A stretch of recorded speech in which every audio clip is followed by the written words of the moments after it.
Hebrews 13:22 to 25. The closing word of a completed age. The epistle draws to its conclusion with a tone both urgent and settled. The writer, having unfolded the supremacy of Christ, the passing of the old order, and the establishment of what cannot be shaken, now compresses his final thoughts into a brief but weighty farewell. I appeal to you, brothers, bear with the word of exhortation, for I have written to you briefly. The message just delivered was not casual instruction, but a concentrated proclamation concerning the transition of ages. Though it spans chapters, it is called brief, not because of its length, but because of the magnitude of what has been compressed within it. The exhortation carried the hearers through the shadows of the law into the substance found in Christ, from the provisional into the permanent, from repetition into completion. To bear with, this word is to endure its implications, to recognize that what had defined covenant life for generations was reaching its appointed end. The exhortation pressed upon its audience the reality that the former system, with its sacrifices and priesthood, had served its purpose and was now giving way to what had already been accomplished in the Son. You should know that our brother Timothy has been released, with whom I shall see you if he comes soon. This brief note anchors the message in its historical moment. These were not abstract theological reflections detached from time, but living realities unfolding among real people. The mention of Timothy signals continuity. Those who labored in the proclamation of the gospel were witnessing, in their own days, the fulfillment of what had long been anticipated. There is also an expectation of nearness. The writer speaks of coming soon, reflecting the immediacy that permeates the entire letter.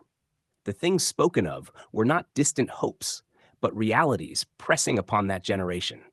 The transition being described was not postponed, it was at hand. Greet all your leaders and all the saints. Those who come from Italy send you greetings.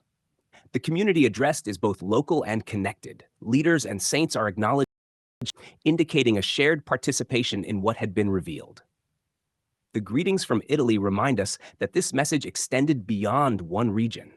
It was circulating among assemblies who were all situated within the same climactic moment in redemptive history. Across geographical distances, there was a shared awareness. Something definitive had occurred in Christ, and its implications were being realized in their time. The unity expressed here is not merely relational, but rooted in a common standing within the finished work that had been declared. Grace be with all of you. The letter closes where it has consistently pointed, grace, not as an addition to what came before, but as the reality that has now been fully unveiled. What the law anticipated but could not provide has been brought forth in completion. This grace is not partial, nor contingent upon ongoing sacrificial systems, nor dependent upon the maintenance of the former covenant structures. It is the abiding state into which the hearers had been brought.